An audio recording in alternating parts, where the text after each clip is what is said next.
This program, of course, is presented by Pro Wrestling Illustrated, the most widely read, widely sold, and respected wrestling magazine in the world today.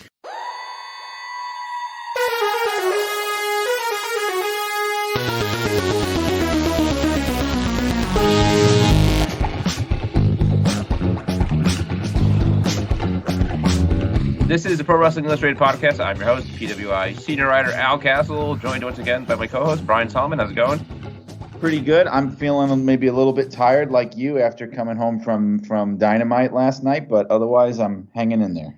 I've never been a napper, and just before we got on here, I took a little nap because, yes, it was a long night. We were both at the Arthur Ashe Tennis Stadium last night for a real memorable, historic show, and definitely want to talk about that. An incredible, I guess you'd call it the main event, but it was the first one on. Bryan Danielson, I got to get used to that, and Kenny Omega. We'll talk about I just sort of the impact of the show, and I feel like every week here we're talking about another major milestone turning point for AEW, and this felt like another one. So we'll talk about that in a moment, and some other current events. I thought we would talk, the shakeup at NXT. We talked a little bit about what we thought might be to come. Now we've seen it. And also maybe talk a bit about Ric Flair and the fallout of the most recent Vice documentary, Dark Side of the Ring, and what can be learned from that about the wrestling industry in 2021. And after that, we do have an interview, our own Candace Cordelia, who's doing fantastic work on our YouTube channel each week with her, I think she calls it the Face Turn interview series, has got a chat with up-and-coming Ring of Honor star Ken Dixon, who has been a presence in the Maryland independent wrestling circuit for quite a while, two-time MCW Rage TV champion, and now, again, one of kind of the new rising stars of Ring of Honor, and she goes in depth with him about his career, so stay tuned to check that out. Now I want to tell you about the latest issue of PWI, and I have it, and it's about as big as it gets, literally and figuratively, I guess, the PWI 500. That's the last time we were talking, Brian. What's been the feedback for you since now that people have checked it out? I ask this question each year, and each year, I guess, some years people a little more upset than others. I haven't heard that much of a backlash this year, except for from the Roman Reigns supporters, and they are out there. I guess it all depends on how plugged in you are, right? I mean, because I can easily say that I definitely haven't felt the backlash I was worried about, but that could also be because I'm maybe out of the loop. I don't know, but I could tell you, I mean, like you said, I mean, the only reasonable gripe I could imagine from anybody is that Roman Reigns deserved number one, like just the inversion of 1 and 2. Like I don't think you can make any case for anybody else but those two guys.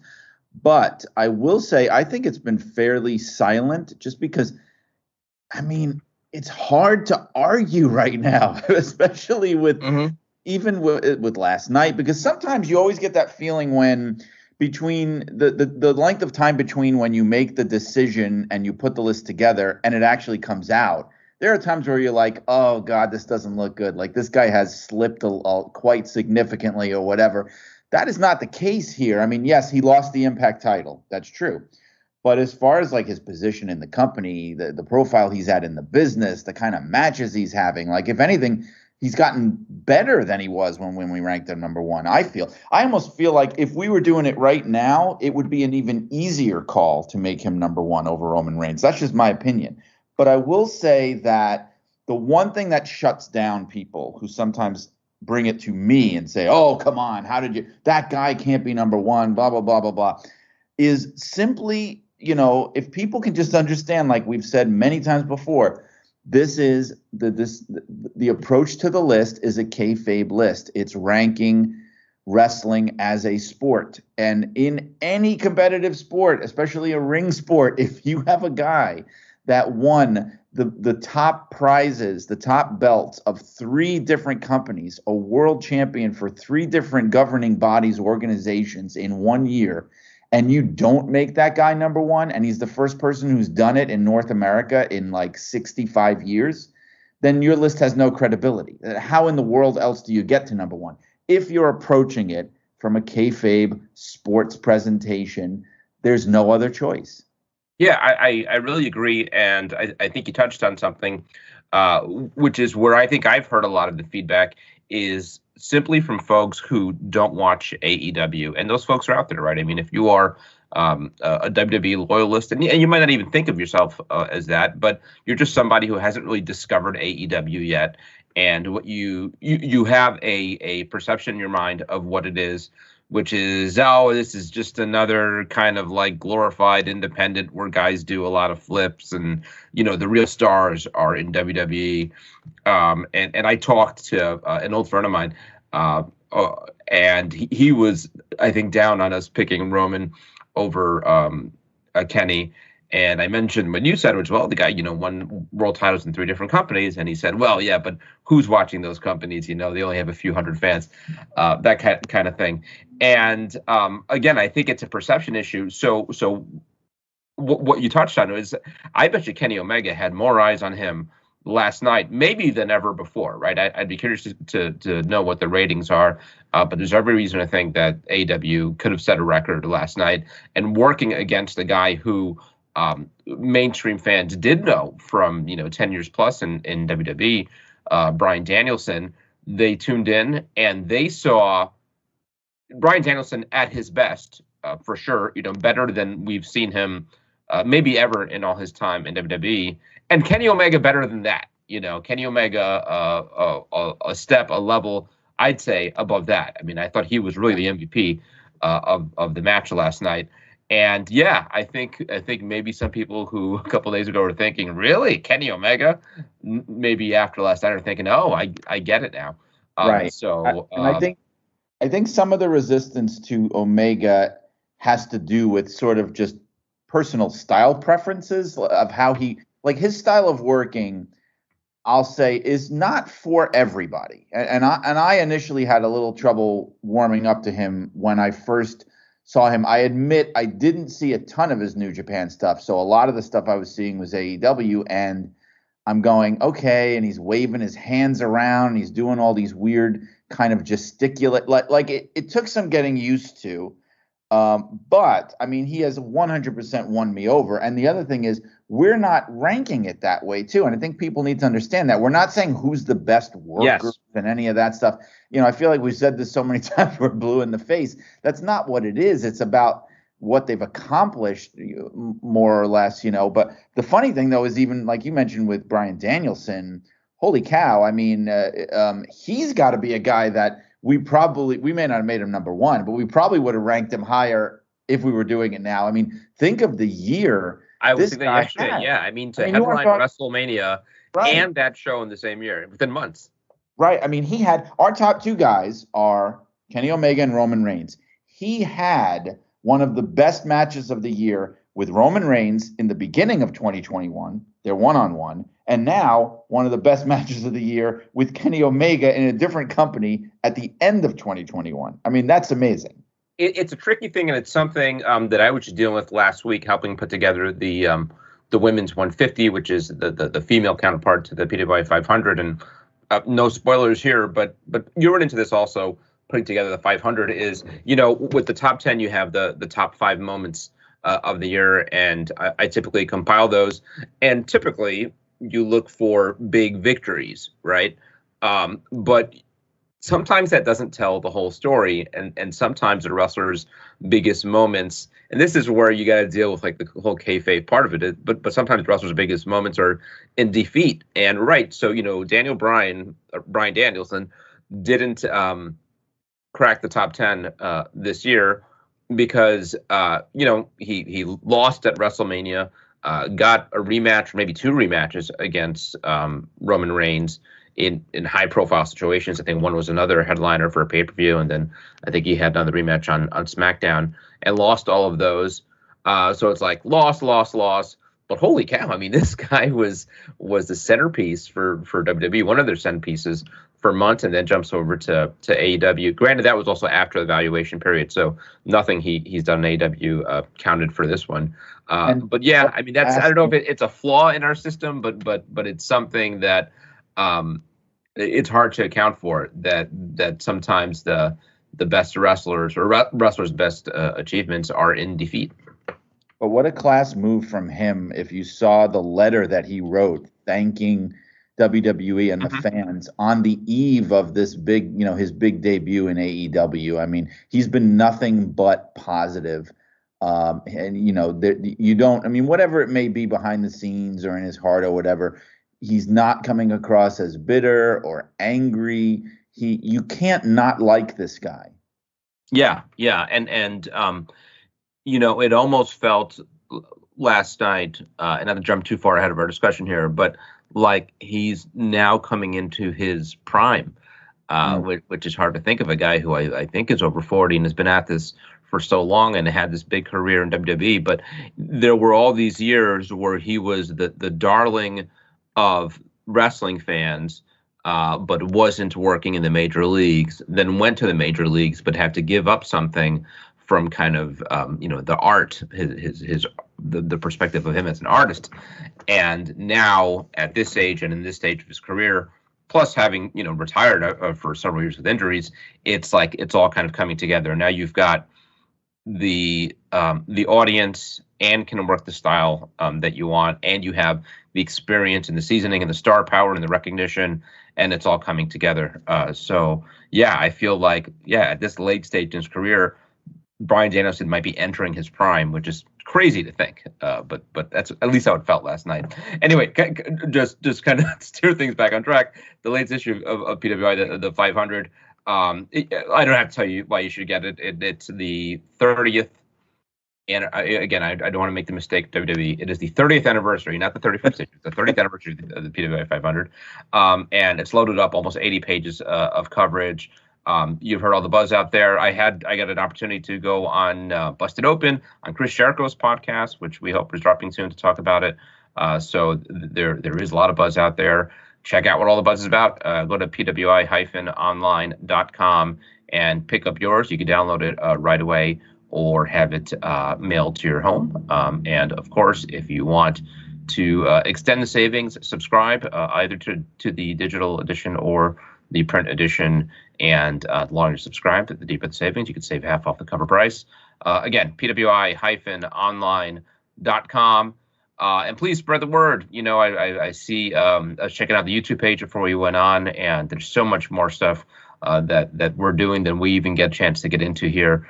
So go check out our YouTube page. Check us out on social media at Official PWI. Find us on Facebook. Please subscribe to the podcast that you're listening to and leave us a positive review. And you can also support us by buying our line of T-shirts available at Pro Wrestling Tees and whatamaneuver.net. How about those lines yesterday for T-shirts and everything else? Oh, my goodness. I went out to get a drink or something and quickly just turned. I'd never seen anything like it was only whatever. I mean, say only, but it was whatever, 18, 20,000 fans. It had the feel of a lot more than that, right? Yes, and I've been going to live wrestling for 34 years, live Major League Wrestling.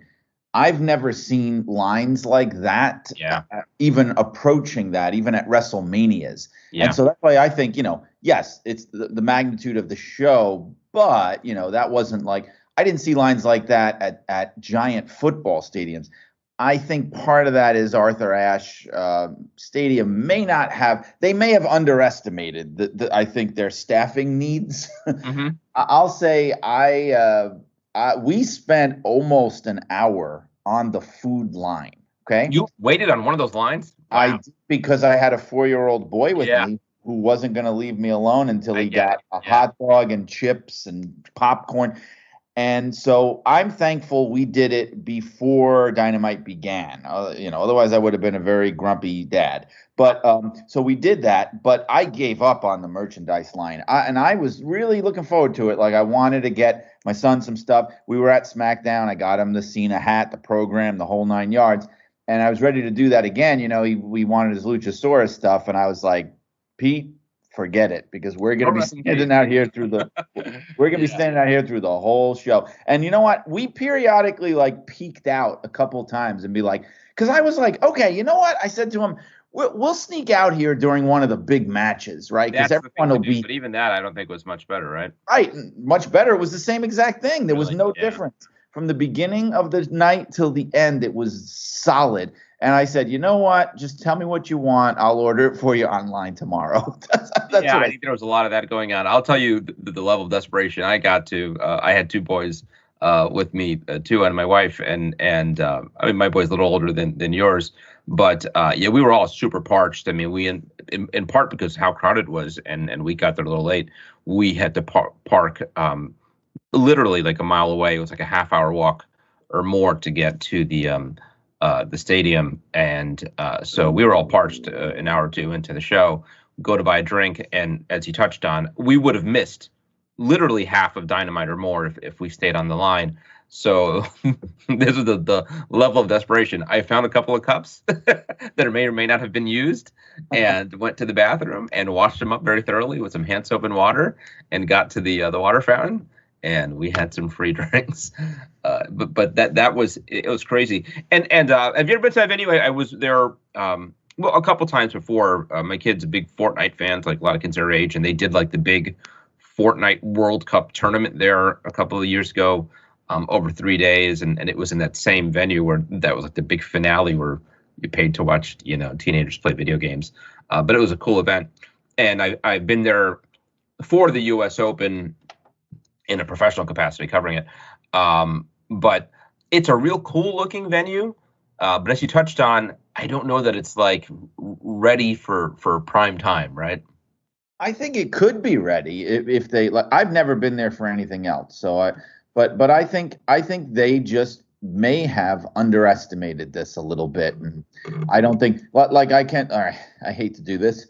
They talk about punching down and all that stuff, but I really got the feeling on the food line that the people they had, I think it may have been their first time ever doing something like this.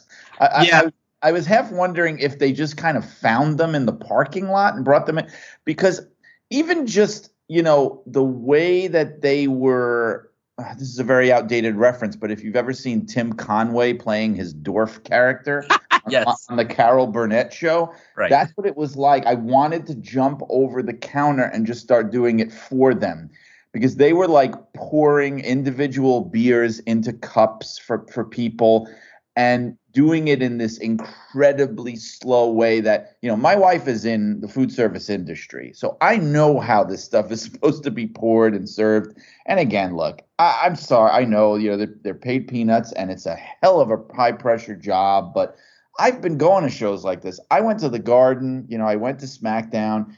The Garden, man, they have this thing down to a science. It was smooth as silk. Got the merch, got the food, sat down, the whole thing. It was like a conveyor belt. This was not. I think you touched on something, and that is kind of the infrequency of these kind of events there, because it's not, when you think of like big venues in the New York market, you think obviously Madison Square Garden and Barclays, and back in the day, the Meadowlands Arena, even the Prudential Center in Newark. I was there for AEW last week. But this is, just kind of like every once in a while there's an event held there. And I don't know how that works, if they staff it up essentially for those events. I imagine COVID creates another wrinkle, because anywhere that I've been to during the pandemic, you haven't seen, and I don't know if this is the case at baseball games, maybe it's not, but you don't see the vendor coming around anymore, right? With the, beer here, I was wondering about that, why that seems to have gone away. I assumed it was a TV thing, that the TV people were like, we don't want to see those guys roaming around, distracting from the shot. But they used to be commonplace now to go to wrestling all the time. Right. But I think it might be something that went away, kind of like the photographers did. It went away in the era of HD, just because everything is so crystal clear that there's this paranoia of what's going to distract from the shot. I don't know. I know that's what happened with ringside photographers, but I don't know. I mean, even the company photographers, they have to like hide in this little corner where they're not spotted on TV. I don't know if that's what happened with the vendors, but it could be. I will say for the merch, I do think a big contributing factor to why it was so crazy is much, much, much higher demand. This was the first show in New York City from AEW, and I just think like there were probably a much higher percentage of the audience that wanted to buy merchandise, and I think that's partly what caused it to be so slammed. Yeah. Yeah. So let's talk about the show, kind of a big picture. We've already discussed Bryan and Kenny Omega, but just kind of an overview. It was a historic show in a lot of ways. I've heard people say that the largest wrestling show in the New York, non-WWE wrestling show in the New York market in however long. I don't even think in the country. You need to preface it by saying non-WWE, because WWE, I don't know what the Madison Square Garden's capacity is. It's probably around 20,000, but with their production, it's been a long time that they've even had 20,000 tickets to sell in New York. And obviously not counting MetLife, which is Jersey. But when we're talking New York City, when's the last time there was a crowd that big in New York City? I mean, it was really a historic show. And for better or for worse, I couldn't help but thinking about it throughout the night, just being part of this huge epic show with this, one of the hottest, loudest crowds I've ever been to. Really electric, super major league, high production value, a WrestleMania kind of feel. And I couldn't help but thinking, what is Vince McMahon thinking about this? Not that he was tuning into TNT last night, but you might have some perspective. I mean, how much do you think that event was on his radar? How much do you think it would irk him at all to know that it was as successful as it was, that they sold 20,000 tickets, that the crowd was frankly hotter for them than I've seen any WWE crowd, including WrestleMania, in many, many years? There's just such an enthusiasm for the AEW product that is not there for WWE right now. Right. So two things I wanted to say about that. One is that I do think that it's on the radar for sure. And I think I've said this before, but it's like whether they admit it or not. So, for example, when I was working there I was there at the tail end of the Monday Night War. WCW was being watched by very high up people in the company, and even that was Howard Finkel's job, wasn't it? Yeah, among other people, because the tapes would be circulated throughout the office. So Finkel was definitely watching. The guys in talent really, JR, you better believe, was watching. People like that. That were involved. And if Vince wasn't actively watching every minute because he's just so busy and doesn't really do anything that doesn't involve running his company, he definitely had people that were telling him everything that he needed to know, for sure. I'll even tell you that they did the same thing for TNA. So don't let them fool you, okay? Because I was there when in the first 5 years of TNA, and the tapes of TNA's shows every single week made their way around the office. We got them. Everybody got them. People were watching Howard Finkel, Kevin Kelly, people like that. They were watching TNA, and again, they were reporting on things that needed to be reported. So I have no doubt, less than zero doubt, that every single Dynamite, every single Rampage, they have their hands on. The days of VHS are over, but whatever format they're using, whether it's on DVD or whether they have a link or whatever the hell, it's going around and important people are watching it. There is absolutely no doubt in my mind. And as far as the New York market, I want to say one thing about what you said there, because it's very interesting, that I would say this is probably the biggest show in New York City itself, attendance-wise, since probably the early 90s, about 30 years. And the reason I say that is because, the capacity of the Garden used to be over 20,000 for wrestling, right? It's not anymore because of the elaborate TV setup. So it's now like 17, 18. That elaborate TV setup really started in the Attitude Era in the late 90s.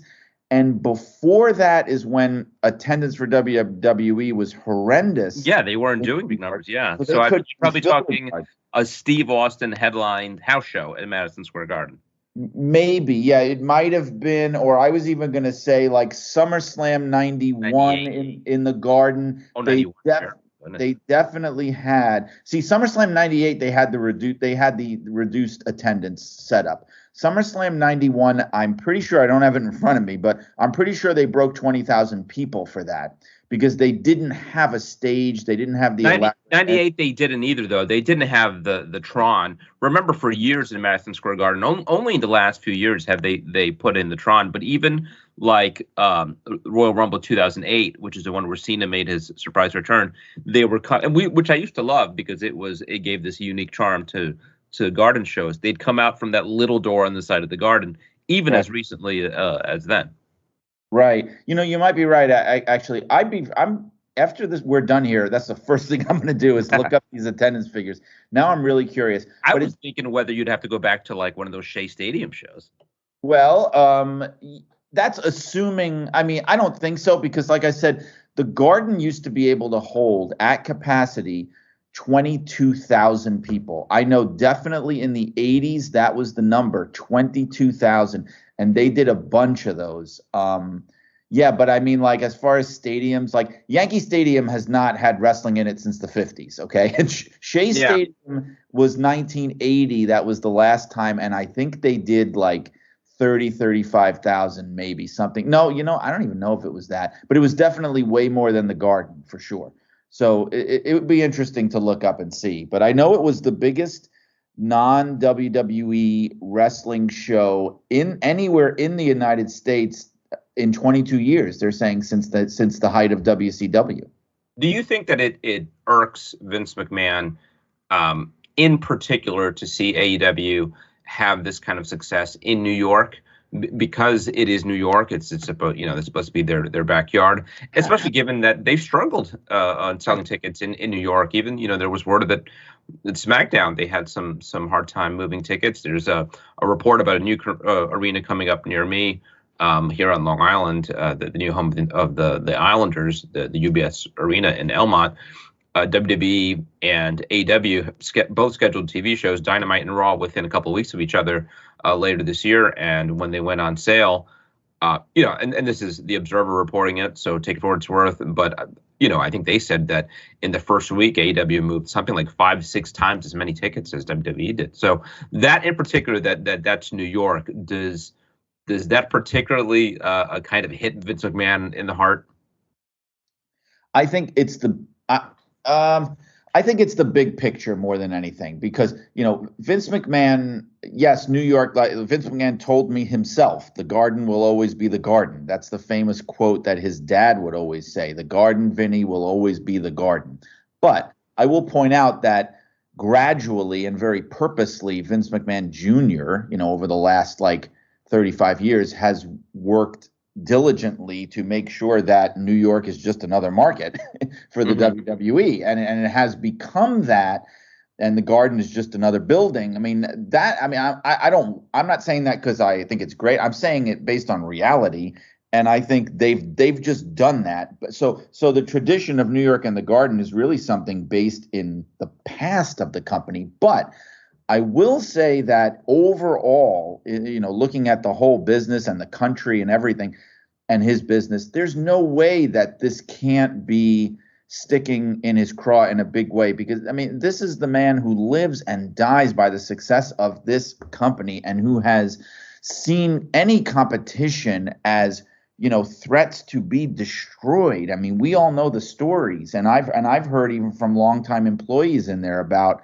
how even in the 80s, how people like Vern Gagne and Jim Crockett, he was obsessed with them, whether he wouldn't be that way publicly, but he was obsessed, talking about them all the time and figuring out ways to put them out of business. That was what they did. And there's no way that this guy that did all that and went to war with WCW and everything else is just going, I don't really care about this. It's impossible. It's just impossible. And unless it's health related, there's no way that he's not losing his mind over this. Yeah, what I think would be particularly kind of concerning for Vince McMahon and everybody at WWE is that forever, right, they've had their vision of what pro wrestling or sports entertainment is supposed to look like, and even when fans have criticized it soundly and saying, no, this is not what we want to see, they could always point to themselves as doing better business as than other wrestling companies that promoted an alternative, and say, look, the numbers explain it. We present wrestling this way, and we have this audience, and other wrestling companies, much smaller wrestling companies, present this alternative, and they're not having the success that we do. And here's AEW, which is basically built on being an alternative to WWE. Where they go right, we're going to go left, and with that formula, are having tremendous success. And I don't want to exaggerate too much. I mean, it's one night. It's something of an anomaly because, as you touched on, it's the first time in the real New York market. But in a lot of metrics, they're doing really well, and outperforming WWE in some of those metrics. So it goes beyond just sort of debating philosophies, right?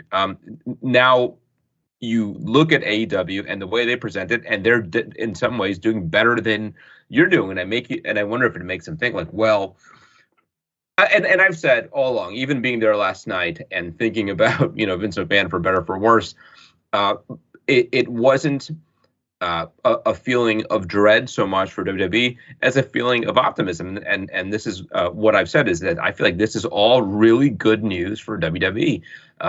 We go back to the Monday Night Wars, and you think about what it took to shake WWE from some bad habits and ushered in the Attitude Era, which I think is sometimes kind of romanticized, but was a better product than what they were, in a lot of ways, than what they were offering before.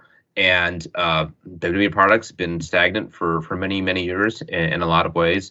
And I think this is the one thing that will maybe make them consider, maybe we've got to shake it up. Maybe we're not giving fans what they want to see.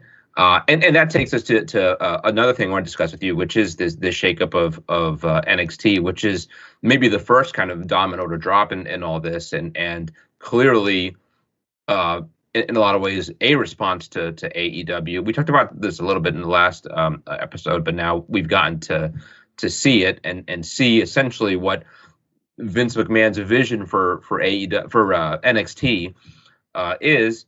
And there's some good, there's some bad. It absolutely looks and feels more like Vince McMahon's WWE than NXT did for years under Triple H's watch. But again, there's some bad that comes with that, because for a lot of fans, myself included, there was always this disconnect between the WWE main brand and NXT. And I think the hope for a lot of fans was that Raw and SmackDown would come around closer to NXT than the other way around. And I guess the thought was, well, one day Triple H is going to be running this whole thing, and his vision for NXT is going to be expanded to the whole company.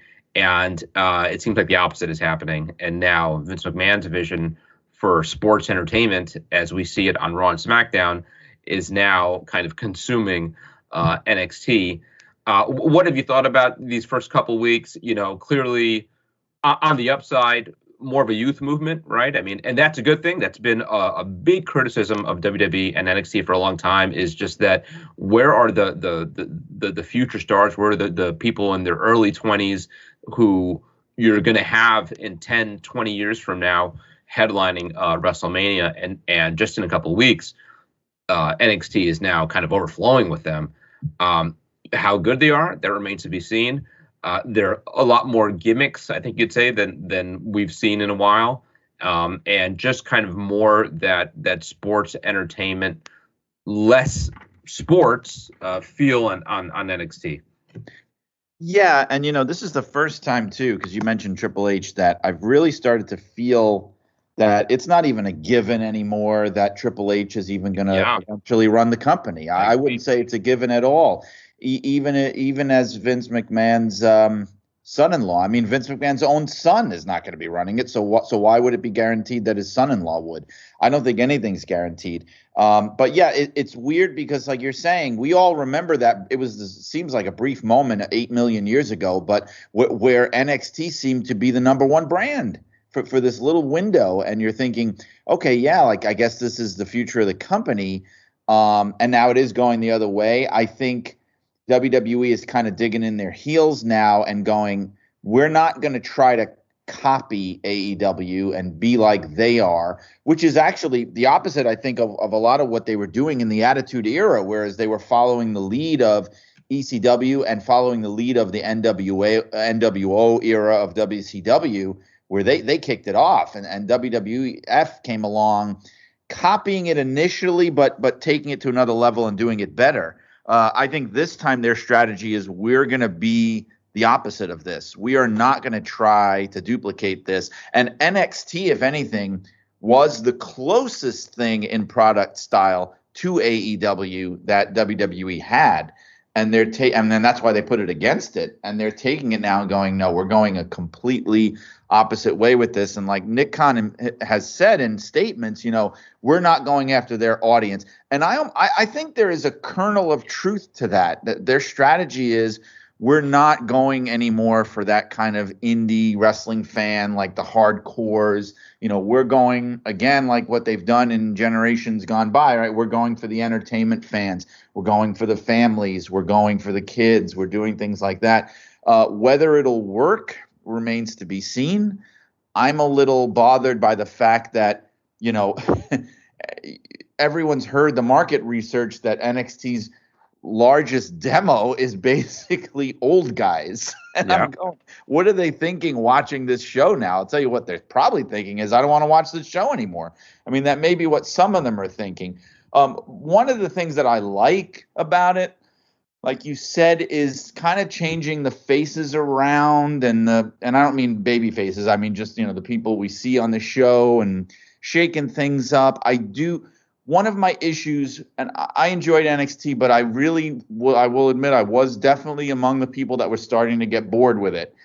And I think one of my issues was that it was maybe too much of an indie feel. It was like a lot of, and I know I sound like one of these grumpy old guys, but a lot of like little skinny little guys with long hair and beards, and like everybody's starting to look the same, and coming out wearing their own merch and all that kind of stuff, and wearing their own T-shirts, and just nobody really standing out, no larger than life characters, or at least not enough, and it did feel like it was stagnating.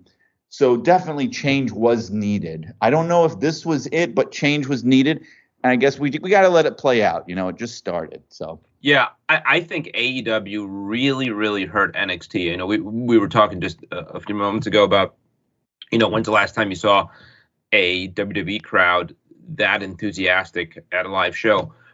and hearing you talk just now, I can remember when it was, and it was at NXT. It was those NXT takeover events that they would do in Brooklyn before SummerSlam, before Survivor Series. I went to most of those, and it was at similar atmosphere. A fan that was more of kind of a hardcore fan was there to see great wrestling. I remember Adam Cole showing up at the end of that takeover, and whatever it was, 18,000 people in the Barclays Center exploding. They knew who Adam Cole was, and they were thrilled to see him there. So it was very much the crossover from NXT fans of a few years ago to AEW fans now is huge. And AEW, I think, just kind of out NXT'd NXT. And a few factors hurt NXT. Going head to head in retrospect probably wasn't a great idea. The pandemic hurt a lot, I think, just because they were already the NXT product week to week already had that kind of small time feel, except for the takeovers, right? And that was one of the appeal of takeover, was that you'd see them pack an arena with 15,000 NXT fans. But on any given week, it was like an old WCW Worldwide. It was just a handful of fans in this little tiny studio kind of setting. It was dark and kind of quiet and very sort of antiseptic. And on the other channel, you've got this same kind of style of wrestling, the same energy, but in that kind of old WCW Nitro setting. It was just high energy, and it felt important. And even before this most recent shakeup, go to the NXT product from a month or two ago.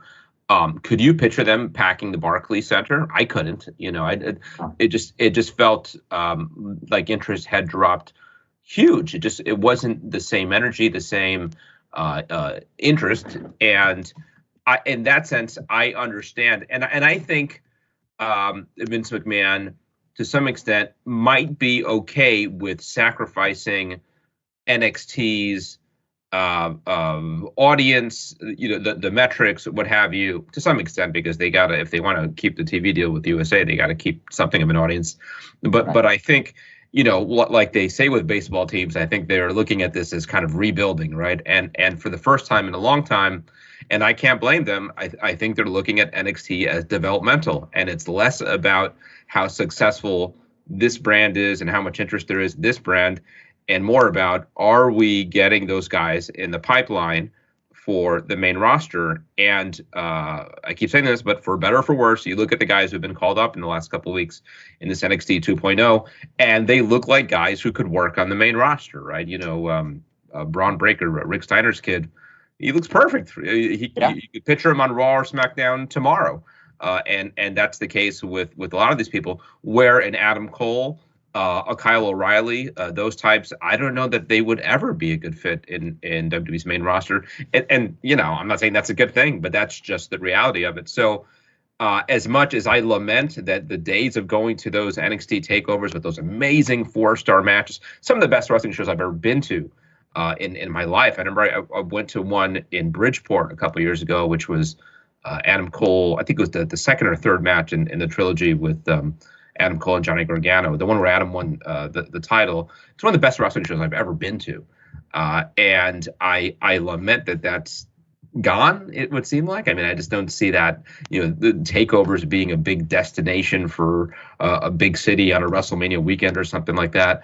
But from a business standpoint, I get what they're doing.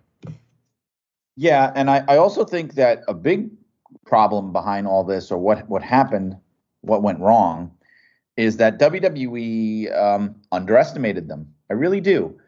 They looked at Dynamite, this new show, and I understand it was untested, it was unproven, and they thought, let's put our I guess you'd say like third level show, like our small show, let's put it against them. You know what I mean? And they got crushed. I think AEW Dynamite is, I don't think, it's a fact, it's the flagship show of this hot new company that is on the rise.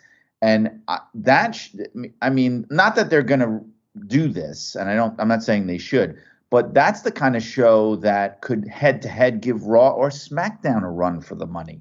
I'm not saying they'd beat them, but a run for the money, like going head to head, that could get a little tight. So I don't think WWE saw them that way at all. They saw it as, well, they're probably at the level of NXT, and they were completely wrong.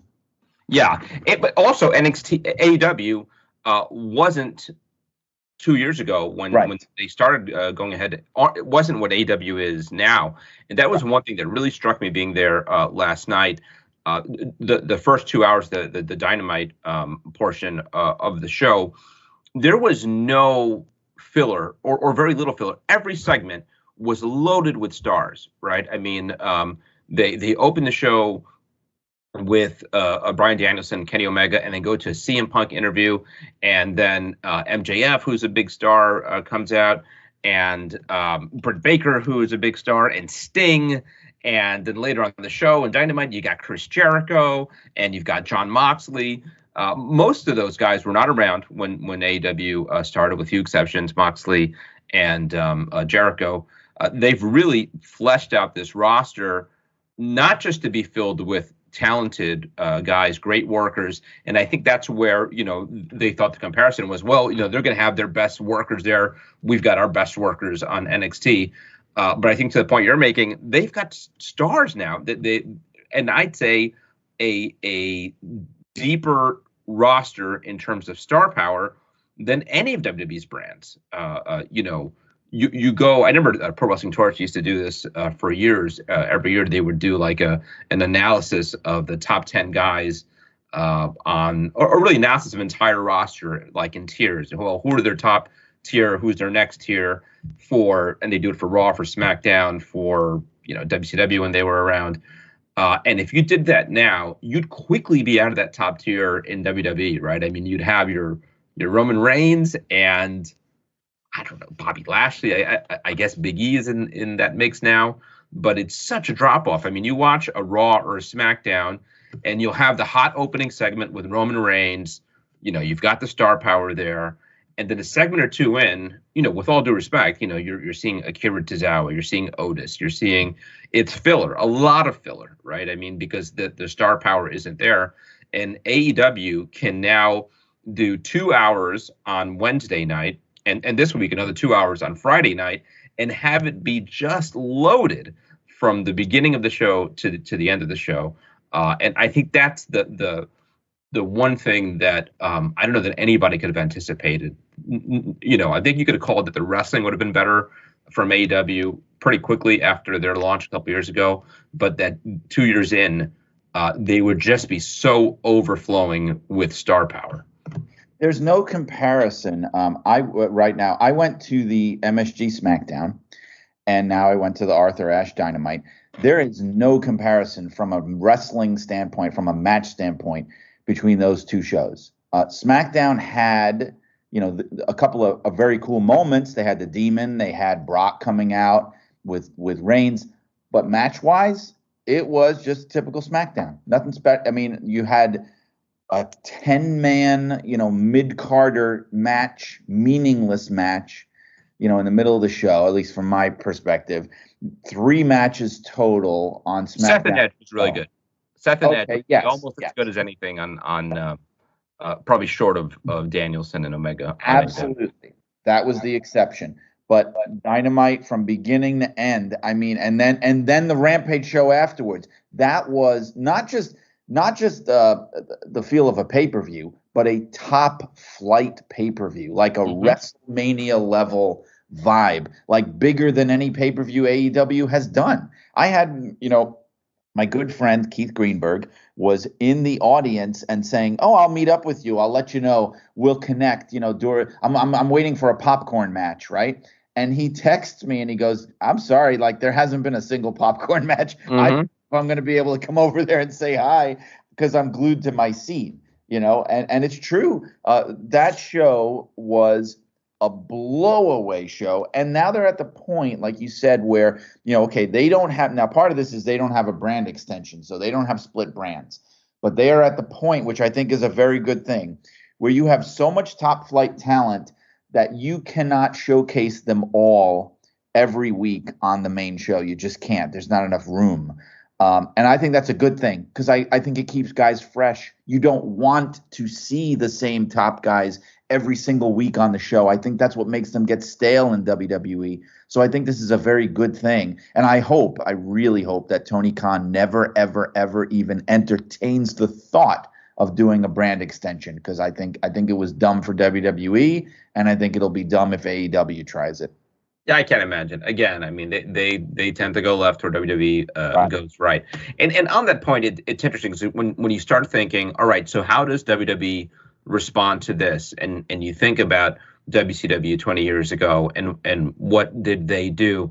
And as much as the inclination might be certainly among fans, well, if what fans want out of wrestling is what AEW is delivering, then you should look more like AEW. You really could make an argument that the response is to go in the opposite direction, right? Because, we could either try to sort of mimic what they're doing, or we can kind of even more aggressively go in that sports entertainment direction. And on one hand, that makes me scared. And on the other hand, I sort of get it. And we were chatting a little bit before we started recording here. We both took our kids to AEW last night, and we took our kids to SmackDown at the Garden. And I think we both agreed that to some extent our kids were more entertained at the WWE show. And I think it speaks to maybe, that kind of WWE-ness of it all, right? And that they have a certain touch, a certain look that makes it more accessible in some ways to kids, which is all to say, I mean, my concern is that we see Alexa with another dozen different dolls, or something like that, and they go more in that direction, which is the stuff that I think, people who WWE's detractors, that's the stuff that enrages them most. But can you make an argument that that's their niche, and rather than try to copy AEW and maybe kind of go outside of our comfort zone, do we double down on this, on sports entertainment? Well, I mean, that looks like it's what they're doing. I mean, Yeah. Like we were saying, they are choosing the opposite approach from what they did with WCW, which at least towards the end of the WCW war, which is we are going to be the opposite. Now, with WCW, it's interesting because in the early stages of WCW, when Turner had first taken over and everything, WCW clearly was the more wrestling based alternative, the more athletic alternative to the WWF. And the WWF enjoyed being that, ruling in the market and having that kid friendly entertainment brand where, the quality, quote unquote, of the wrestling is not as important. But it's interesting to note that the minute WCW finally started to overtake them by doing something different, WCW kind of abandoned that role they had of being like the more wrestling purist alternative, and they went for attitude, they went for edginess, they went for the NWO and all that kind of stuff. That's when WWF took notice and started trying to copy it and going in a different direction themselves. And now they're right. I mean, they're just doubling down on it and seeing where it takes them. Because you know what? In fairness, I guess the way they're looking at it, the way Vince or Nick Khan is looking at it is, you know what? We tried that. We tried it with NXT. We gave it a shot to do this indie-based thing to try to maybe beat AEW at their own game, at least the way they perceived AEW. Right? We're going to put a product out there that's going for the same audience, but better, in whatever way. And it failed. So now they're saying, you know what? The heck with that. Forget it. We're going a different way. And we're going to go for the people that don't watch AEW. We're going to go for, and like I was telling you before we went on, there definitely is a difference in the audience. The SmackDown audience, even being in New York and being at MSG, it was a more kid-friendly audience. It was more families. It was a little bit more mixed. It was more casuals. It was actually more casual feeling than most garden shows I used to go to back in the day, which had that more hardcore feel.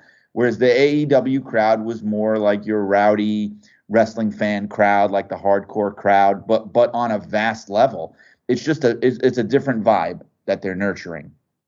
Yeah, it's sort of the difference between going to, some hardcore punk underground band show, a concert, and like, Miley Cyrus or something, whatever, like, the pop idol is, and it's sort of easy listening, WWE. So yeah, the WWE fans weren't as riled up, weren't as rowdy, but I think that there's, again, kind of a comfort level there. You kind of know what you're going to get, and I think WWE might lean in that direction. More Undertaker than Daniel Bryan, that style of WWE. Some of it also, they might not have a choice. It might be out of necessity, because those Daniel Bryans coming up, I don't think we're going to want to go to WWE anymore. I mean, that I've said this also. I think that forever you've had that story that every wrestler dreamt of, one day headlining WrestleMania, and I feel like that's changing. And I think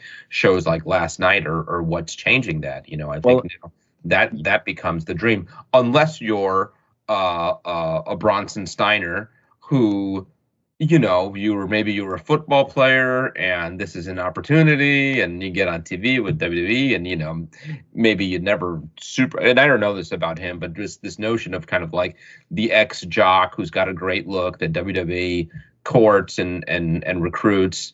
That just might be what WWE becomes.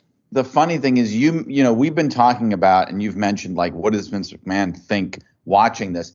I'm also thinking about, imagine the WWE talent watching this, okay? Yeah.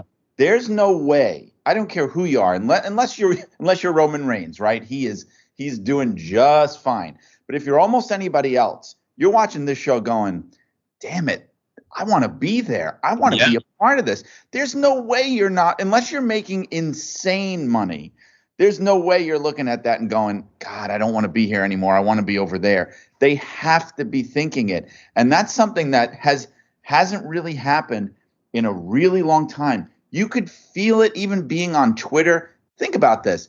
Think about just, I know maybe to newer fans it doesn't seem like a big deal, but the brazenness of WWE talent on Twitter, like tweeting about what they're watching a lot of the time and congratulating their colleagues over there. You could almost feel it, how they wish they were there, and publicly making it known. This is another thing I can't imagine Vince not being upset about. But it's one of those things where, I mean, you can't completely curb the free expression of people who work for you, but he has to be I mean, I don't know, losing his mind might be extreme, but he has to be, ticked off that his wrestlers, his talent, are talking about AEW in a positive light on social media. Like that would have been unheard of. And it speaks volumes that they feel like they can do it and get away with it. It's an interesting turn of events and turning of tables that's going on here in the business right now. It's wild. Yeah. And again, maybe more reason for them to lean into the Bron Breakker types, because your Seth Rollins, your Kevin Owens, those guys really were your best workers in the company. When you talk about the people who have got to be watching AEW and thinking, oh, I wish I could be there, you have to think that it's those types. It's the guys who came from that indie background who, they're the Daniel Bryan types, right? Who got that big rush out of performing in front of a live crowd. And for the last several years, in some ways, have to feel a little unfulfilled. I mean, I'm sure Bryan Danielson felt something last night that he hasn't, maybe the whole time he was in WWE. I think he sort of like rediscovered pro wrestling as an art form last night. CM Punk talked about it, and he's not as gracious as as Bryan Danielson is, but he talked about this is the first time in however long that pro wrestling has been in New York. But you get where they're coming from. It makes it even kind of more surprising that WWE would, to revisit a story from several months ago, let a Braun Strowman go, let a Bray Wyatt go, because you'd think those would be the guys that they'd sort of be building around, for better or for worse, because to me, that's what WWE is going to become and has been becoming, as the AEW is the place where you go for work rate and all that stuff. Those sports entertainment types, I think, is what WWE is going to be left with. We talked about this for a long time. Real quick, I don't want to spend too much time on topic, but certainly a lot of people talking about Ric Flair and the latest Vice documentary, Dark Side of the Ring, which explored the plane ride from hell from back in 2002. And the big fallout was, Ric Flair getting in a lot of trouble for actions from 20 years ago, and Tommy Dreamer as well, in as much as he kind of stuck up for Ric Flair. How big a deal this is? I mean, do you think this taints Ric Flair's legacy at a time, where it looked like some new opportunities were going to open up for Flair, and in some ways he might have become more relevant than he has in a long time, and some of this goes full circle to what we were talking about. I mean, essentially all signs were pointing that he was going to end up in AEW, and there's a thought that might be on hold now just because of the negative publicity he's gotten from there. Is this something that is in the headlines for a few weeks and goes away, or does this stick with Ric Flair, similar to some of the bad publicity that Hulk Hogan got some years back over those racial comments he made, he never completely shook those. Right. And even at WrestleMania this year, you saw some of the treatment he got from fans who clearly still remember that. In 2021, this kind of thing, does it stick with the Nature Boy? I think to a certain degree it will. And I think it'll be in this similar to the Hogan situation, where I think eventually, and part of it is because it was so many years ago, and also that a lot of it had been known and talked about before. I think it'll settle down, but it's never going to go away. Just like the Hogan thing will never completely go away. There's always going to be, and you know what, justifiably so. There's always going to be a portion of the fan base that's, the hell with this guy, get him off my TV going forward. That is just something that he's going to have to deal with. I was there when that whole thing happened. I was not on the plane, thankfully. I actually almost was, Al. I don't think I ever told you that. Really? I was almost on that plane. They were looking to send a writer on the UK tour that they were talking about, and it almost was me because I had written all the program copy and I had done interviews already leading into it. And I don't know if it was a family situation or if it was the fact that, out of respect to the fact that I had family and kids, they wound up sending a different writer who was sort of younger and unattached.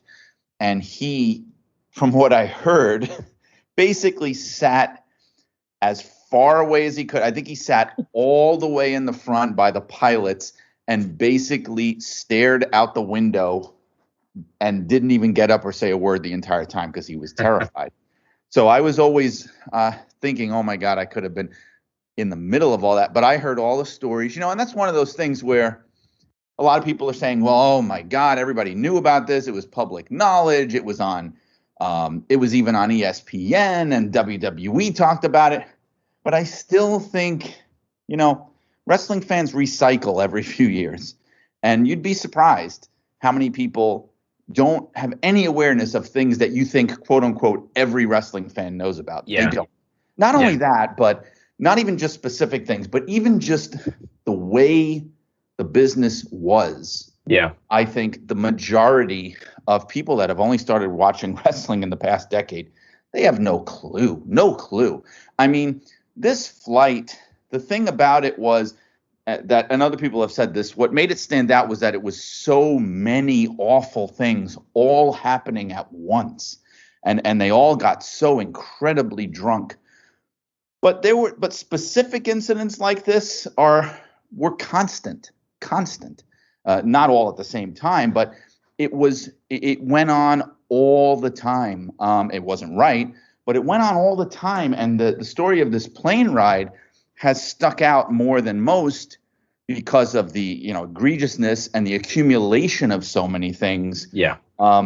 So it made it different. But for people that knew the business, there was such a jadedness. I'm not saying that everybody thought it was cool or whatever, but it was just like, oh, well, what are you going to do? That's wrestling. Everybody had this attitude of like, well, it's never going to change. That's the way it is. I mean, and you didn't condone it. I mean, I saw things, I heard things, I was on the road. I knew about things that had happened and all that. I mean, God, I have a story that I have always told many times over of being at a bar with Ric Flair where he was talking about the helicopter to these girls that were, I guess, physical therapists or whatever. They were part of the crew. And, I mean, I've told the story, and again, because I never saw anything, I was never a part of anything, but I've often emphasized the humor of it, the fact that, I was like, these girls were sort of like trying to get out of this situation where they didn't want to, hurt this older man's feelings, but they clearly had no interest in seeing the helicopter that he kept talking about. But I saw this kind of behavior, and with people that were never even mentioned in this episode that I'm not going to mention, but I saw how they acted on the road and how they acted when they were in bars and things like that in that era. And it was almost everybody. And I mean everybody. Yeah. Not to the extent of what Flair did. I want to make that very clear. but a lot of impropriety. A lot. Yeah, and it's important to distinguish in talking about all of this is that there is Ric Flair parading around naked with a robe and doing the helicopter as one thing, and that in and of itself, would not fly today. No pun intended. But and it shouldn't. The bigger issue is the accusation from the flight attendant about him potentially forcing himself on her. For what's worth, Ric Flair has disputed that. Tommy Dreamer says he didn't think that happened. But putting that aside for a moment, and if that was the case, I mean, that rises to a whole other level, potentially a criminal level. Granted, that he was not charged there, but even separating that, and let's just assume that for the moment that it was as Ric Flair says it was, which is the helicopter. Even that today, it just you couldn't do it. And WWE, one of the shows that I've always watched with my kids on WWE Network is Story Time. Have you seen this? Is when they take that's what I mean. They made a cartoon out of it. They animated it. Yeah, I mean, it was just like funny stuff. People are walking around a plane naked and hitting on women. Yeah, I mean that pretty clearly would be like a crime these days. Right, and it has to be borne out. There's no denying it. That obviously, sexual assault was never okay and was never normalized. No, right. I mean, the culture, that other part of it, but never been okay. Not that this was okay, but for better or for worse, it was accepted at some point. Right, but our culture has changed, and there were certain things, not that, but there were certain things that it is true that people didn't really bat an eye at, especially in certain fields of endeavor. If you think Flair running around in his robe naked is crazy, I mean, read a little bit about the music industry. Read a little bit about Hollywood in the 30s, 40s, 50s, well, any decade. Read about comedy. I mean, this was in all forms of entertainment that would attract people that were really looking for a world, an insulated world where they could just be the weird, crazy, kind of ignoring society's norms kind of people that they wanted to be across the board. But one thing I have to say too is, and Jim Cornette mentioned this on his podcast when he was addressing it, because he'll get a lot of the Dark Side people on his show because he's a regular on that show. And he made some interesting points. And he was saying, and I've heard this too, that, back in the day, like in the 80s and stuff, really that kind of stuff was not happening to that degree the way people think. It was once in a while you'd hear of an isolated incident or whatever, but nothing like that plane ride. And it was almost like, especially in the case of Flair, he's a guy everybody knows. Everybody says it. He's never grown up, okay? He's that playboy. He still thinks of himself like he's 20 years old. And unfortunately, this business has traditionally kind of attracted that kind of person who never wants to have to accept the passage of time. And because of that, and Cornette and others have told these stories, there was a time in Flair's younger years at his peak where he was very protected in that way, where he was in an insulated world in the Carolinas or wherever, where all you ever saw were wrestling people. You were in the wrestling bubble. The only women you ever saw were groupies that were coming to the show specifically for this reason. There are many instances of Flair living up to the persona that he had of attracting willing and kind of, women that wanted to be around him for this exact reason when he was younger. And I think what happened is he never really understood that times change. He got older.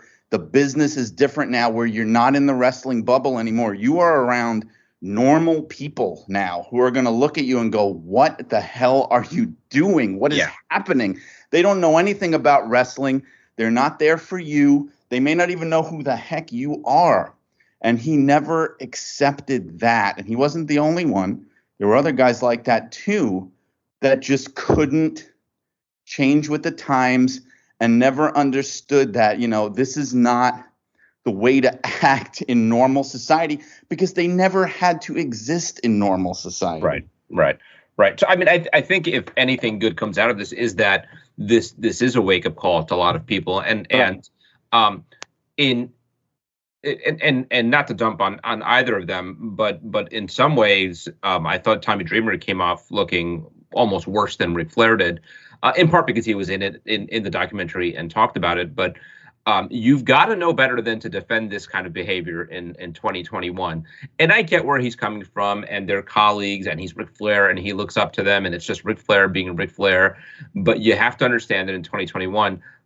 This and you know, again, for the whole generation of fans that have been born in the last 20 years, this is beyond unacceptable. Right. And they need to know that. And this crosses over to all different other discussions about politics these days. And everybody is so willing to dismiss anyone who points out this stuff as, oh, you're just being politically correct, or this is just, you know, cancel culture run amok. And sometimes it does rise to that, but you also have to be able to acknowledge that some of the stuff isn't okay and shouldn't have been okay back then. Mm-hmm. And maybe it was, but that doesn't make it right. You know, there are, again, there are people who want to still be able to use certain terms that are disrespectful to other people, whether it is based on their sexuality or their race. And the way they look at it is like, I used to say that all the time. What are you talking about? You know, when I was a kid, I'd use it all the time, but you're just being politically correct. And like, you're right, you were able to say that back in the day, and really you shouldn't have been able to, but you're right. You could have. And now in 2021, we just all have to know that, no, you can't say that.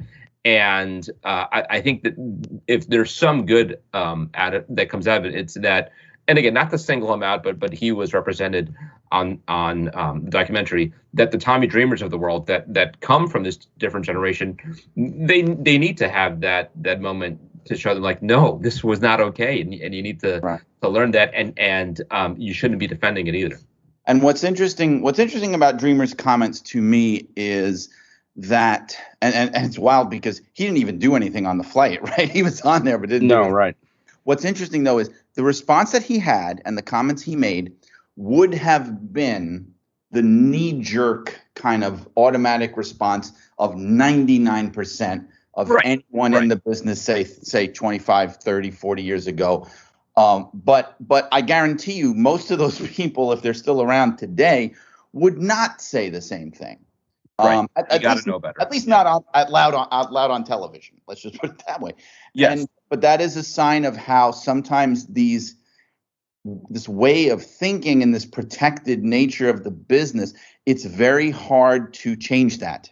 It's very, for some people and across the board, it takes a lot of work. It takes generational shifts. I mean, like I said, I've been in the midst of that company probably at its worst time. Well, I mean, the sex scandals in the 90s were worse, but seeing things and hearing about things and thinking at the time, me along with other, normal civilians, like, what kind of a crazy business is this? Like, it has this dirty underbelly that in those days, like, people just don't know about. And God, I mean, what would ever happen? We would say this, what would ever happen if people found out all these things? My God. And now they are, and we're seeing what's happening. There's a reckoning for sure. And it, it needed to happen. Yeah, absolutely. I think for what it's worth, I mean, I saw the stuff that Flair put out there. Take it for a grain of salt. I don't know that he dug himself any deeper. I don't know. I guess it's good that he recognizes, or at least says as much now, that some of that behavior was not cool even back then. And I think, and I don't know how much of it is him being honest and how much are maybe people steering him into saying this, but he seems to acknowledge again that, he says he's embarrassed over some of the stuff while denying the worst of the accusations. Well, he had his drinking problem, which is public knowledge.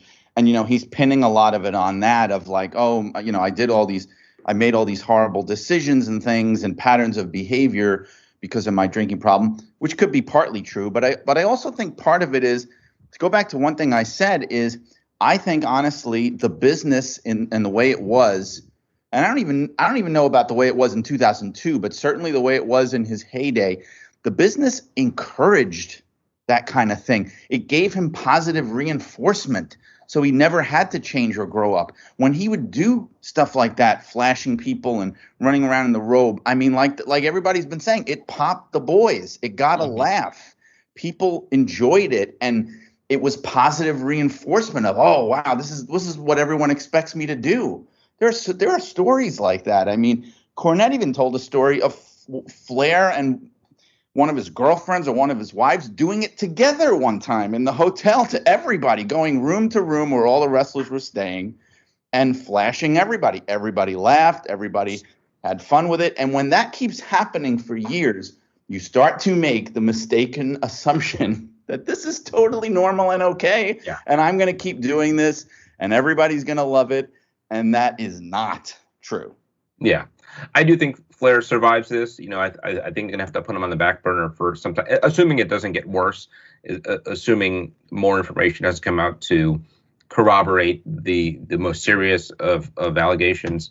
But if the flight attendants' accusations don't go beyond sort of this he said, she said, and what's out there is the helicopter and the robe and all that stuff, I think, especially him having come out and been somewhat contrite about it, I assume at some point he's sort of welcomed back into the fold in some respect. So whether that means AEW or not, who knows? I mean, I think Tony Khan and all of them are very careful about stuff like this. So we'll see. All right, God, we've been talking for an hour and 20 minutes now. I didn't expect this to go this long, but a lot to cover. A very busy week in pro wrestling.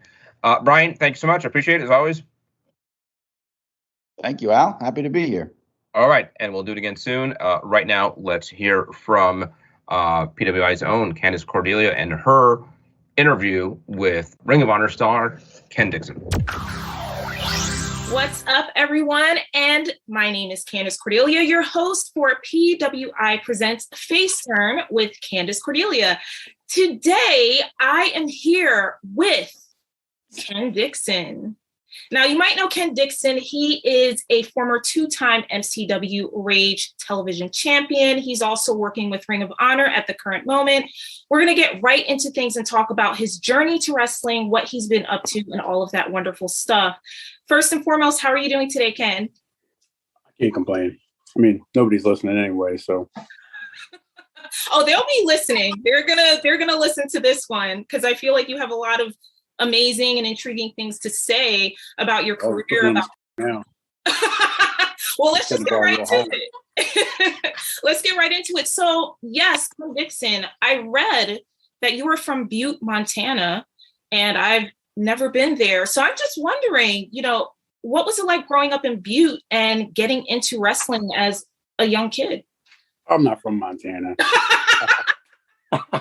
So look, when I was putting that together, I was talking over with some buddies and I was like, man, who's the manliest motherfucker I can think of is Evel Knievel. Where's Evel Knievel from? Butte, Montana. So yeah, that's all fake. I don't really have a hometown. My parents were in the Army, so I we moved around a lot, like 17 schools in 12 years type of thing. So I don't really. I mean, I'm in Maryland. My mom's from here, so it's kind of, I guess, it's home now. Yeah. So you're moving around a lot as a kid. I quote unquote, we hear the term Army brat. I don't know if people still use that term anymore.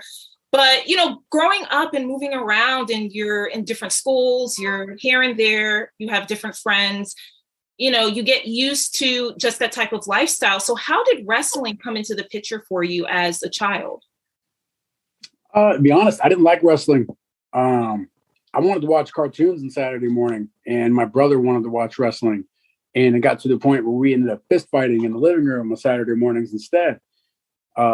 So my parents made us split it. So one weekend we watched X-Men because that's what I wanted to watch. And one weekend we watched wrestling. And I kind of just the two kind of melted together for me. Because it was probably about 94, 95, maybe 96. It was right in that time, and like really heavy into characters. So like, just went from animated characters to live characters. So it wasn't really that far out of the realm. Wow. I'm actually really surprised because wrestling is such a great fit for you. And, you hear about a lot of wrestlers saying, I grew up watching, Stone Cold Steve Austin and The Rock. And, this was my dream. And I go to training school. So I'm quite fascinated at the fact that, you weren't that kid that was. Well, I mean, I was 10 at the time. So, I'm not going to say that I was watching WrestleMania when I came out of the womb like some of these guys do. Come on. Let's cut the shit. Like, I was 10. Like, it's not a big deal. I'm almost 40. So, I got a good amount of time under my belt at this point. So, like, I'm not embarrassed. I did kid stuff. And when I was in Germany, I don't remember having wrestling on TV. Like, we had one channel with AFN. It's not like a network like it is now. We had one channel. So, you just got to deal with it. Yeah. So what led you to training to be a wrestler? When did that actually start? So I came back from a contract in Africa, and I was 10 feet tall and bulletproof. I had some money in my pocket, and I saw an ad for Gilberg's at the time. And I wanted to try it. Like, okay, let's give it a shot and see what happens. I did the tryout, and then I think some stuff there might have been some stuff with work because I was working in DC, and the commute is pretty substantial. So I didn't get into it at that point, but I came back around 2013, 2014, and Axel Rotten had control of Gilberg's, which was real sketchy because I walked in one day and all the stuff was on the walls and it said Gilberg's everywhere, and Gilbert signed my contract. The next day I come in to train, the building is empty. There's nothing in the building except a ring, and Axel Rotten passed out in the middle of it. So that's the beginning of my story. But your boy's not an idiot. I felt something weird, so I paid with a credit card. And when the school closed like a month later, I just disputed the charge and got all my money back. So, but from there, I started helping out and paying dues and stuff with MCW, and they would kind of, let me roll around with them before shows, and they teach me stuff, and that, that kind of went on until the school opened up in June 2014, and that's that. Wow. So the whole sketchiness of that didn't even deter you from continuing to wrestle. You were like, I'm going to try it anyway. It is what it is. Yeah. You always hear about how crappy the business is. So what better way to get introduced to it than with a really, really bad introduction? You figure it's got to go up, right? It can't start. I mean, if we start at the bottom, it's got to go up, right? Yeah, I like that. So then you get to MCW, and MCW is pretty famous in the wrestling universe, and in terms of training and the shows that MCW puts on, it's pretty up there. So you're doing your training and you're working the shows. Talk to us about what that was like working with MCW itself. It's awesome. I'm so spoiled to be there. We get out on the road, and sometimes you get out and there's like 30 people, 50 people in the building, and they're really happy about that. I guess that's okay, but like, we're spoiled because we break several hundred. Like, we can cram 1,200 people in our building. We have before. And that's with like maybe one name. That's something, a lot of that's done on our work. What we do, what we bring to the table, and what we've cultivated over the last couple of years in our building. And speaking of spoiled, I mean, it's in no horrible sense of the term. I mean, I say spoiled because you really have been privileged to go. I mean, you're going from MCW to Ring of Honor. You've had some wonderful experience. Well, I'll stop you there because I earned that. Yeah. And I'm not, I'm not everybody's cup of tea. I get it. I'm not the most pleasant person to be around. People think what they want to think about me based on how I look and how I act on social media, but I'm pretty damn good. I just choose not to be, because that's what gets the reaction that I want to get. So if there are people out there that think that, I just got where I am because of, a favor, or because, people know people, go f yourself. I'm pretty good. And I don't think a lot of you can lace my boots. So. I'm not going to contest that. I'm not. Let's get right into Ring of Honor. You've been working for them for quite a bit. You've had some phenomenal matches. What's that been like working for Ring of Honor? It's awesome. It's always a learning experience. The guys on the roster there are really talented, and they're really passionate about what they do and the product that they, provide. So just being able to get on and to now these are my coworkers now. I used to watch these guys on TV, a lot of them, and I would go there and help out and do ring crew stuff. And now to be shoulder to shoulder with these guys, it's pretty awesome. It's always a learning experience. So, all I can do is just kind of, hang on and, work my way up. Who on the roster are you just itching to get into the ring with that you haven't yet? Let's see. Man, I mean, anybody really. I want to fight Roosh. Jay Briscoe. Matt Taven would be kind of fun to, slap around. People like him.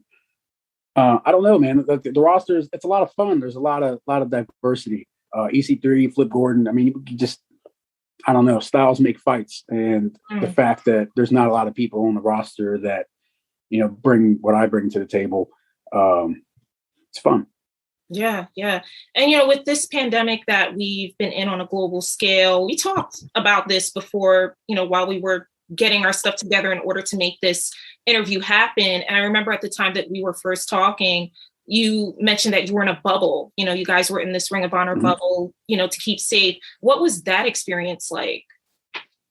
I mean, it was kind of lame. To be honest, like, I've been out since day one. Like, there was not a lockdown. There was no break. Like, we got sent home early the first day, and then it was back to work the next day. Whatever. So the bubble seemed like a lot of overkill to me personally. But like, I don't work in the office, so like, I'm not scared of that the way like office kind of people are, because they have to work from home. And it was boring because like when you check in, you like basically got to sit in your room for 2 days, and you can't like you can't leave. Like, your food gets brought up to your room, and then you open the door and get it, and you got to close the door again. Like, you can't leave your room for 2 days. That sucks. And then you can only go from the hotel to the venue, or from the hotel to the dojo, any combination of those three. It's cool. It's a nice break from work, I guess. So what are you doing if you're stuck in the hotel room for 2 days besides eating, sleeping, showering, etc.? What do you do? What have you done to keep yourself occupied? Well, there's like, I could do like some DDPY. It's been something I've been playing with to kind of like preserve myself. I'm getting older, so I got to take a little bit, better care of myself. I don't know. I don't really watch a lot of TV, so to be stuck in a room and have nothing to do, I guess I'm just kind of stuck watching TV. I think one of the bubbles, there was like a South Park marathon or something. So, I just sat and watched South Park for a couple of hours. I don't know. Yeah. Fair enough. It's an odd situation to be in, but you have to do what you have to do to keep yourself healthy. It's something. I mean, you can see everybody was making all those cheesy little videos and whatever. I don't know. So, speaking of things to do, is there anything else that you like to do hobby-wise, like outside of wrestling, outside of the ring? I like to spend time with my family because I don't get a lot. I'm pulled in a lot of different directions, so I really value my personal time. My dogs, I enjoy my dogs. They like me. I don't have to do anything crazy to impress them, so that's pretty cool. Yeah. I don't know. I just kind of like to hang out. I'm pretty low key kind of guy. Yeah, very chill, very chill. But you're not low key on social media, Ken, because you're pretty funny on Instagram. So look, like everybody is so soft, and everybody has to be coddled, and everybody's got an excuse on why they can't do something. Who cares? Like, who gives a like? Call your mom; she'll listen to you. None of us want to. Like, you want to tell everybody how hard you're hustling? Like, fantastic. Who cares? For me, like, I think that's cost me a lot of opportunities, just from being very loud and just kind of out there with the way that I feel. But to me, where I come from, being a man and being an adult, I'm able to work with people I don't like. I do it every day. At the end of the day, being a professional, you can still have disagreements with people and get things done.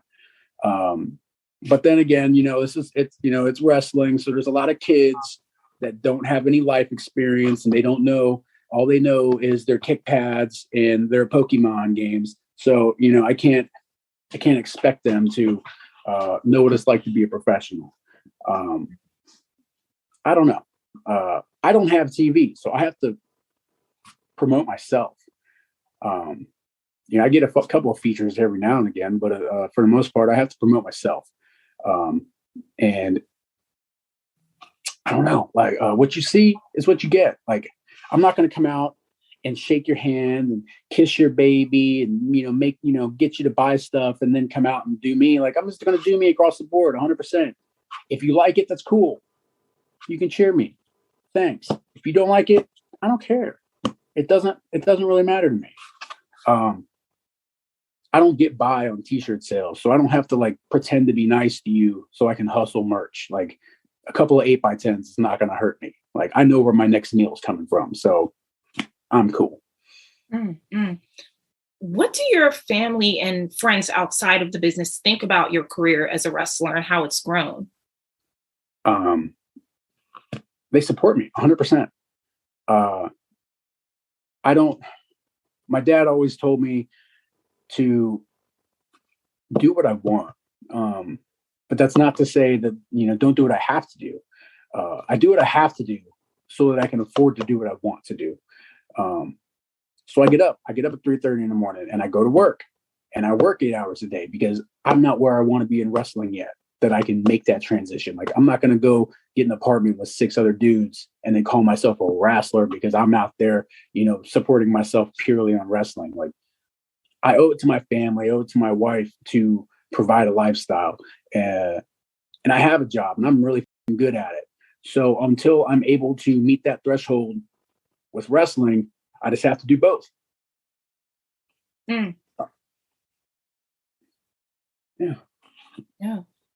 Where are you striving towards in wrestling? Like, what's the end game for Ken Dixon? The end game is to not have to get up and go to work in the morning. Only get up and go to work for one person instead of two. I think that's the end game for me at this point. Like, I'm having some health issues, so I have to kind of refocus what those goals are and what I can do to achieve them in other ways. So we'll see. I don't know. Yeah, fair enough. I like that. I like that response. I want to pivot to Eric Martin, who you've tag teamed with. It would have been lovely if he could have been, maybe in another interview, we'll have both of you guys together. I think that would be fascinating, but why? Because, Ken, we want to see you guys back and forth. I think that would be really intriguing, really fun, but that's just me. So working with Eric Martin, what has that been like for you as an experience, especially in Ring of Honor? So are you just going off of what you found on YouTube? Because if you keep scrolling, you see the part where I broke a bottle on Dante's head and I kicked Eric Martin in the balls. So I don't work with them anymore. Right. I quit the dojo. I don't wear that stupid jacket anymore. I get to wear my trunks now. I don't have to wear somebody else's. So I don't team with those guys. Yeah. So I don't know. That's not really a thing that I'm looking to do anymore. All right. I was definitely referring to just the experience as well, but I like that you mentioned. So Eric Martin. Yeah. That experience. Eric Martin's like the rookie quarterback in his first press conference. He is not really sure what to say. He's very, just kind of to himself. He's a kid. So, maybe he's a little unsure of himself. Maybe there's a lack of, I don't know. I'm not, with all the fancy words and shit. I don't know. Confidence, maybe. But yeah, I got nothing for him. Mm-hmm. What are your thoughts on the wrestling industry? Raw. I mean, you've been Raw this whole entire interview. I'm here for that. What are you thinking about where the wrestling industry has gone or is going, even in this, post-pandemic world that we're going to eventually approach? It's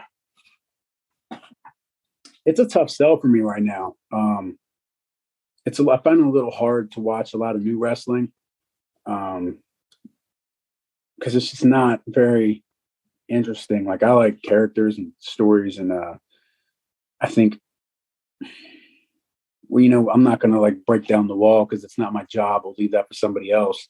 I don't know. It's just not as enjoyable. I mean, it's cool to watch my friends. So I watch for different reasons now because I like to watch my friends succeed, and I like to see how they're, getting featured and things like that. Other than that, there's not really a lot that's catching my attention. Roman Reigns is catching my attention. I've liked to watch specifically for him. I'm really liking the back and forth with the Good Brothers and the Bucks and, all that stuff. That's interesting. I don't know. I think maybe they're making fun of me when the Bucks came out with mustaches and jean shorts because those were my favorite Bucks. And I don't know if they're just kind of making fun of people like me. I don't know. But that stuff's fun to watch because there's, those guys they're a spectacle.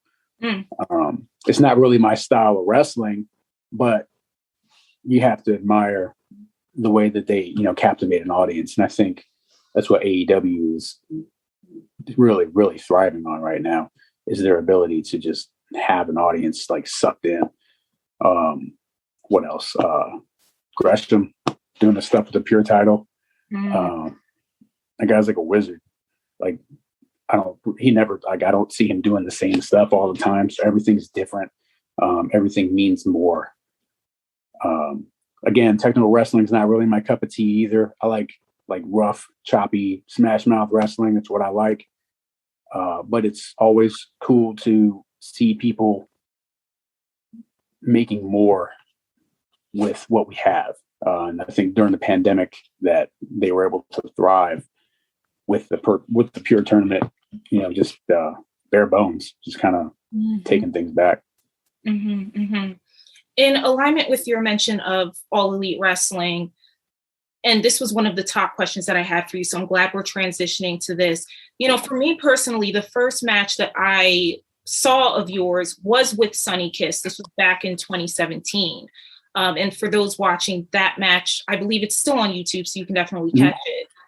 Looking back at that match and the trajectory of your career from 2017 to now, what are your thoughts on that? I don't know. I don't know what kind of trajectory it would be like. I don't know if it's, if it's like a rocket ship or we're just kind of just, I don't know.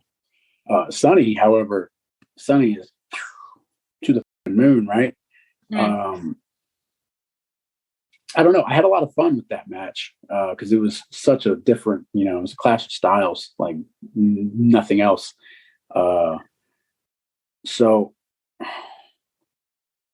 I don't know. I don't really. I feel like everything's been, forward moving, but I wouldn't say that would be a pivotal moment for me in my career. It's a moment for sure, and it was a fun one because that was my first time working. I think that was my second match at Capitol, which started out as a lot of fun. So, yeah. All right.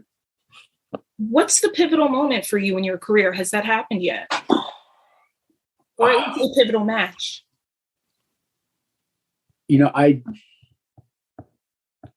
don't think it's happened yet. I've had a lot of really awesome matches, and I've been fortunate and blessed to be paired up with a lot of top guys, a lot of guys that have gone on to do really cool things, and a lot of guys that have done really cool things. And I'm, catching them on the back end. But I've been given some really awesome opportunities. But I don't think I've had that moment yet. Mm-hmm. What's next for you, Ken, as we're going? This year is almost done, which is unbelievable, at least to me, but life moves on. Things change. We're going into 2022, right? So what's next for you in your career, whether it's in Ring of Honor or in other promotions?